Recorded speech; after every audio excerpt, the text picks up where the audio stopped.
jaringan.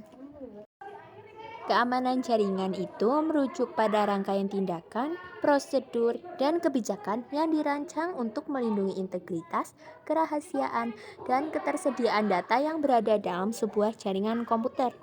Tujuan utama keamanan jaringan adalah untuk mencegah akses yang tidak sah, penggunaan yang tidak sah, perubahan atau penghancuran data yang sensitif atau penting dalam jaringan tersebut.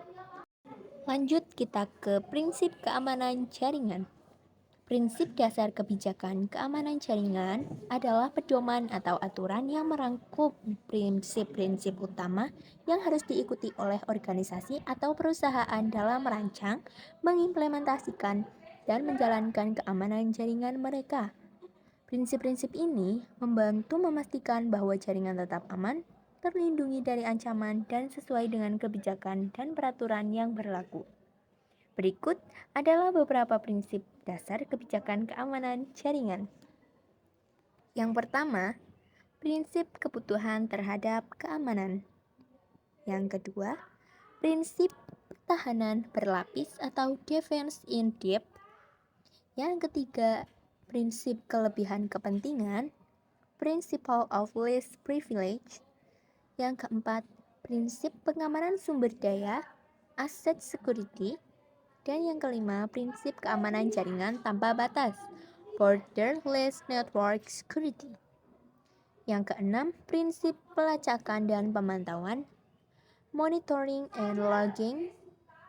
Yang ketujuh, prinsip keamanan yang berkelanjutan. Dan yang terakhir, ada prinsip tanggung jawab bersama atau shared responsibility, dan lain-lain. Selanjutnya kita ke fungsi keamanan jaringan. Yang pertama untuk melindungi kerahasiaan data, yang kedua mempertahankan integritas data, yang ketiga menjaga ketersediaan sistem, yang keempat mencegah dan mendeteksi serangan, yang kelima melindungi identitas dan akses pengguna, yang keenam pemantauan aktivitas jaringan, yang ketujuh manajemen kejadian keamanan, yang kedelapan pengujian keamanan, yang kesembilan pengamanan nirkabel, dan yang terakhir ada pemulihan bencana. Berikutnya ada jenis-jenis keamanan jaringan. Keamanan jaringan ini yang pertama ada keamanan fisik. Keamanan ini melibatkan perlindungan fisik terhadap perangkat keras jaringan seperti server, router, dan switch, serta mengontrol akses fisik ke ruangan server dan pusat data. Yang kedua, keamanan perimeter. Keamanan ini melibatkan pengaturan firewall, router, dan gateway yang berfungsi untuk melindungi jaringan internal dari ancaman eksternal. Yang ketiga, ada keamanan jaringan nirkabel. Keamanan ini fokus pada melindungi jaringan Wi-Fi dari akses yang tidak sah dengan menggunakan enkripsi dan pengamanan akses. Yang keempat, keamanan aplikasi. Keamanan ini mencegah kerentanan dalam aplikasi yang dapat dimanfaatkan oleh penyerang. Ini melibatkan pengujian keamanan aplikasi, patching, dan pengembangan kode yang aman. Yang kelima ada keamanan end user. Keamanan ini melibatkan kesadaran dan pelatihan pengguna untuk mengidentifikasi ancaman phishing, malware, dan praktik keamanan yang buruk. Dan yang terakhir ada keamanan identitas dan akses. Keamanan ini memastikan bahwa hanya pengguna yang sah yang memiliki akses yang sesuai dengan sumber daya jaringan. Sekarang kita ke tipe-tipe keamanan jaringan. Yang pertama ada keamanan preventif. Keamanan ini berupaya untuk mencegah ancaman sebelum mereka terjadi, seperti firewall dan pencegahan intrusi. Yang kedua, keamanan detektif. Keamanan ini mengidentifikasi ancaman yang ada atau potensial dengan pemantauan dan deteksi. Yang ketiga, keamanan reaktif. Keamanan ini merespons ancaman yang telah terjadi seperti manajemen kejadian, keamanan, dan pemulihan bencana.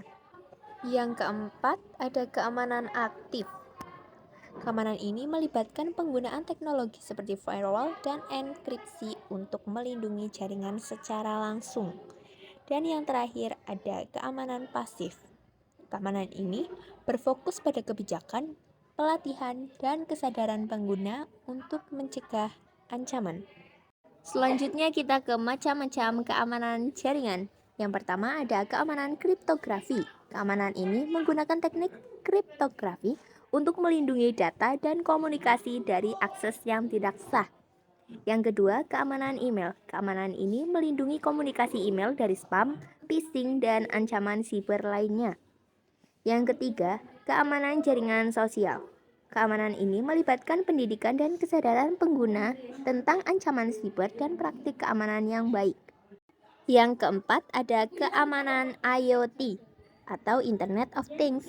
Keamanan ini perlindungan perangkat IoT dan jaringan yang terhubung dari ancaman siber. Yang kelima, keamanan DNS atau Domain Name System. Keamanan ini melindungi resolusi nama domain dari manipulasi atau serangan.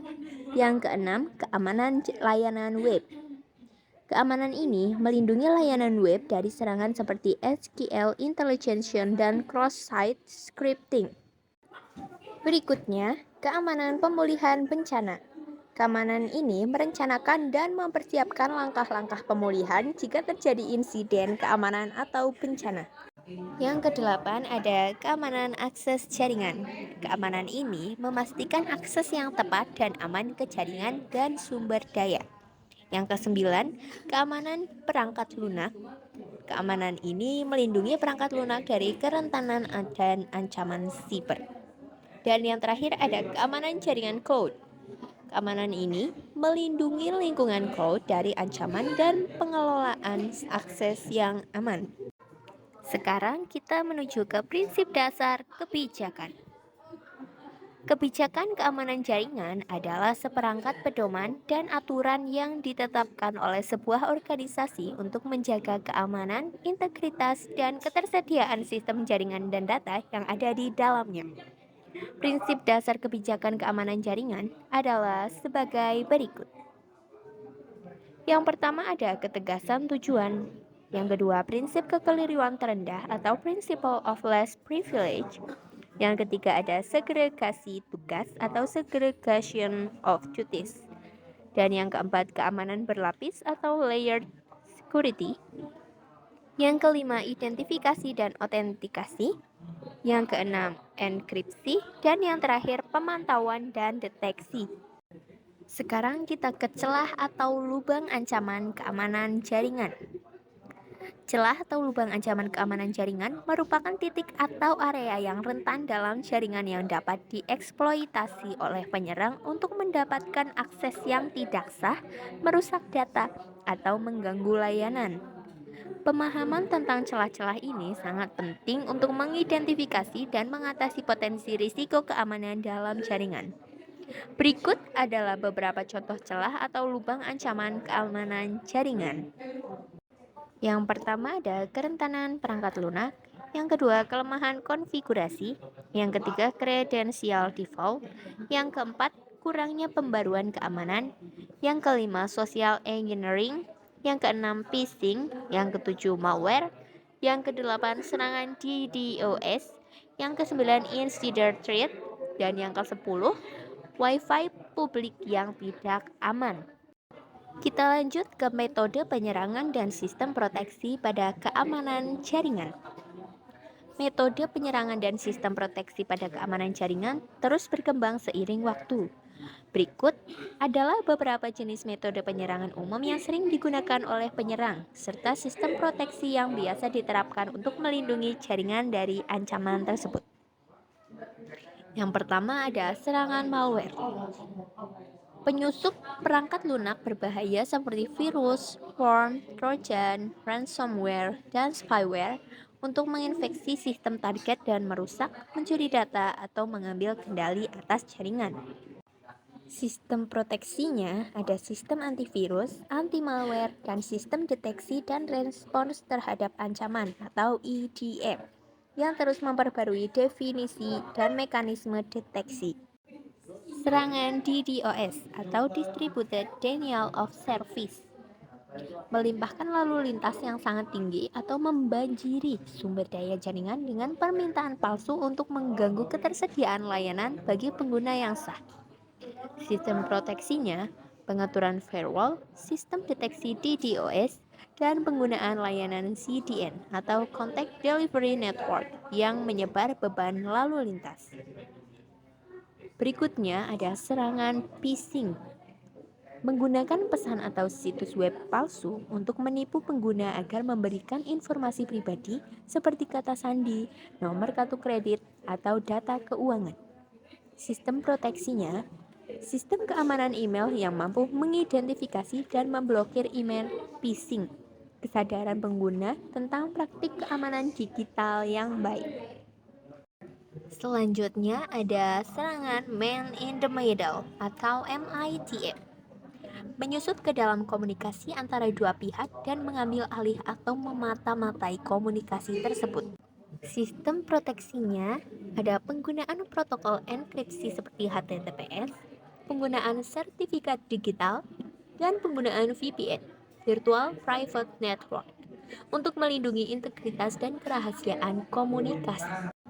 Lanjut ke serangan brute force, mencoba semua kombinasi kemungkinan kata sandi secara berulang-ulang untuk mendapatkan akses ke akun atau sistem.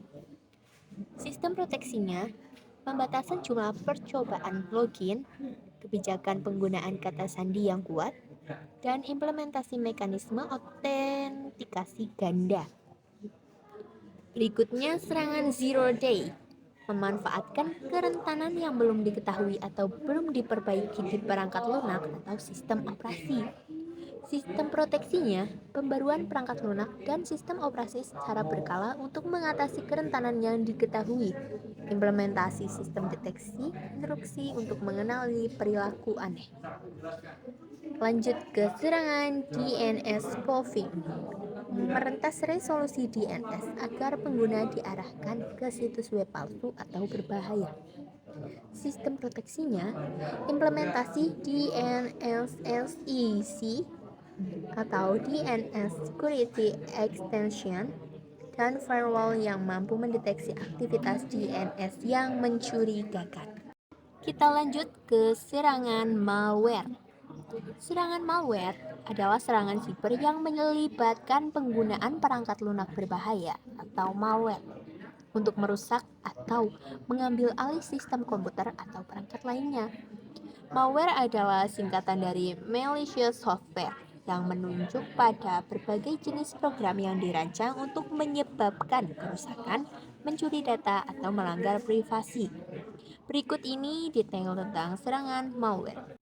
Yang pertama ada virus, program yang menyebar dengan menempel pada file yang ada dan menginfeksi file lain saat file yang terinfeksi dijalankan. Yang kedua, worm, program yang dapat menyebarkan dirinya sendiri melalui jaringan atau perangkat, seringkali tanpa interaksi pengguna. Yang ketiga, trojan, program yang menyamar sebagai perangkat lunak berguna atau sah, tapi sebenarnya berisi komponen berbahaya yang dapat merusak sistem atau mencuri data. Yang keempat, ransomware, jenis malware yang mengenskripsi data komputer korban dan meminta tebusan untuk mengembalikan akses ke data tersebut. Yang kelima, spyware, program yang dirancang untuk mengumpulkan informasi rahasia atau sensitif tentang pengguna tanpa izin. Yang keenam, adware, program yang menampilkan iklan yang tidak diinginkan kepada pengguna dan mungkin juga mengumpulkan informasi tentang perilaku browsing pengguna. Yang ketujuh ada rootkit, jenis malware yang mencoba menyembunyikan keberadaannya di dalam sistem dengan mengontrol sistem operasi. Yang kedelapan, keylogger, program yang merekam setiap ketukan tombol yang dilakukan oleh pengguna sehingga dapat mencuri kata sandi dan informasi sensitif lainnya. Yang kesembilan dan yang terakhir, botnet, kumpulan komputer yang diambil alih oleh penyerang untuk menjalankan perintah yang dapat mencakup serangan DDoS, penyebaran spam, atau aktivitas ilegal lainnya. Dan sekarang akan saya sampaikan cara penyebarannya. Yang pertama, melalui lampiran email. Malware seringkali disebarkan melalui lampiran email palsu atau pesan spam yang berisi file terinfeksi. Yang kedua, melalui situs web. Malware dapat disematkan dalam situs web yang tampak sah, tetapi sebenarnya mengunduh dan menginstal malware saat pengguna mengaksesnya. Yang ketiga, melalui perangkat USB atau media eksternal. Malware dapat menyebar melalui perangkat USB atau media eksternal lainnya jika perangkat tersebut terhubung ke sistem yang rentan. Yang terakhir, pemanfaatan kerentanan. Malware dapat menyerang sistem yang memiliki kerentanan yang belum diperbaiki, termasuk kerentanan perangkat lunak atau sistem operasi. Tentunya setiap perilaku ada dampaknya. Sekarang kita ke dampak serangan malware. Yang pertama, kehilangan data. Malware dapat merusak atau menghapus data penting dari sistem komputer. Yang kedua, pencurian identitas. Malware seperti keylogger dapat mencuri informasi pribadi dan keuangan pengguna. Yang ketiga, rusaknya sistem operasi. Beberapa malware dapat merusak komponen sistem operasi, membuat sistem tidak dapat digunakan. Yang keempat, ransomware. Korban ransomware mungkin harus membayar tebusan untuk mendapatkan akses kembali ke data mereka. Dan yang terakhir, penyebaran lainnya. Malware dapat menggunakan komputer yang terinfeksi untuk menyebar ke komputer lain, memperburuk masalah. Setelah ada dampaknya, tentunya ada pencegahan dan penanggulangannya. Mari kita bahas. Yang pertama, perangkat lunak keamanan. Menggunakan perangkat lunak antivirus, firewall, dan perangkat lunak keamanan lainnya dapat membantu mendeteksi dan mencegah serangan malware. Yang kedua, perbarui sistem. Memastikan sistem operasi dan perangkat lunak selalu diperbarui dengan patch terbaru dapat mengurangi resiko kerentanan. Yang ketiga, berhati-hati terhadap lampiran dan tautan. Jangan membuka lampiran atau mengklik tautan dari sumber yang tidak dikenal atau mencurigakan. Dan yang terakhir, ada pendidikan pengguna. Memberikan pelatihan kepada pengguna tentang risiko dan praktik keamanan siber yang dapat membantu mengurangi risiko serangan malware. Sekarang kita menjumpai jenis pelaku kejahatan keamanan jaringan. Yang pertama, hacker.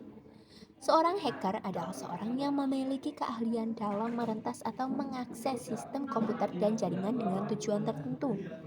Terdapat hacker etis, white hat hacker, yang bekerja untuk tujuan keamanan, dan hacker nakal, black hat hacker, yang melakukan serangan jahat. Yang berikutnya ada cracker. Cracker adalah istilah lain untuk merujuk pada hacker nakal atau black hat hacker yang melakukan serangan dengan tujuan merusak, mencuri data, atau melanggar hukum. Berikutnya ada script kiddie.